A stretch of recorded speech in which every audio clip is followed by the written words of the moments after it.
Hello, right, okay, so Tyler's struggling with his lower hand, um, in long corners, and possibly, I wouldn't be surprised if he's in slow corner, tight corners as well. Here's a technique for you. Obviously, we're taught to drive holding like this, and that is how you should drive, but I would always recommend only loosely holding the wheel.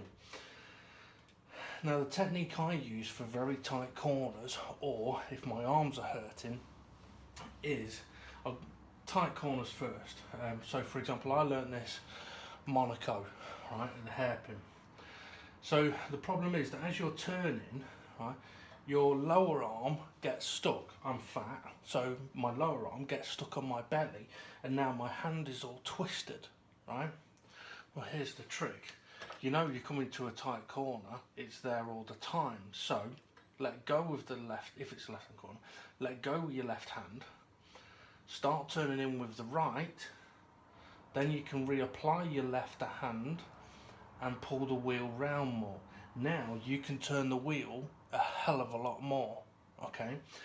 Be careful though of causing understeer, but you then can reapply your hands on the way out. So you basically let go, keeping one hand in its main point, but let go, reapply to continue the turn and let go.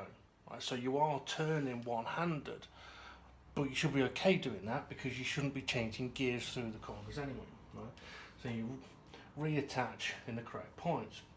Now when it comes to long fast corners, you could find yourself in a similar situation. So Spain, turn 3, it is a long corner, and I could have the issue of hitting my fat bastard belly, or having the wrist twisted too much. So you basically just do exactly the same thing, but what you can do in a longer corner, and this is a technique I learned from drifting, is if it's a right hand corner you keep your left hand on, and if it's a left hand corner you keep your right hand on, so the top hand stays up. But what you do is, so Spain, turn 3, right, so what you do is you, before you actually get to the corner, let go with your right hand, put it on the top, alright? So now your left hand can stay exactly where it should do, your right hand's got a good hold of the wheel, and you can steer more around the corner if you need to. Now with it being a faster corner, if you do need to change gear, you've got your downshift there, and your upshift is just close, hopefully enough for you to catch with your finger if you need it. Right, so you can do it like so, and this is very handy for drifting or rallying, or if you're using F1 wheel. Okay, so you don't have to ever really have your hands down at the bottom, because at the end of the day down there they're useless. You may find as well that in some corners it is easier if you do have a corner like say Spain turn 3 where you do need to upshift on the way through.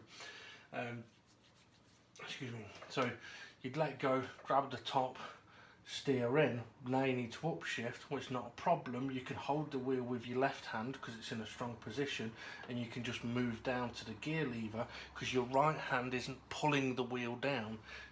It's already done that bit. The left hand's just got to hold it. Hope that helps.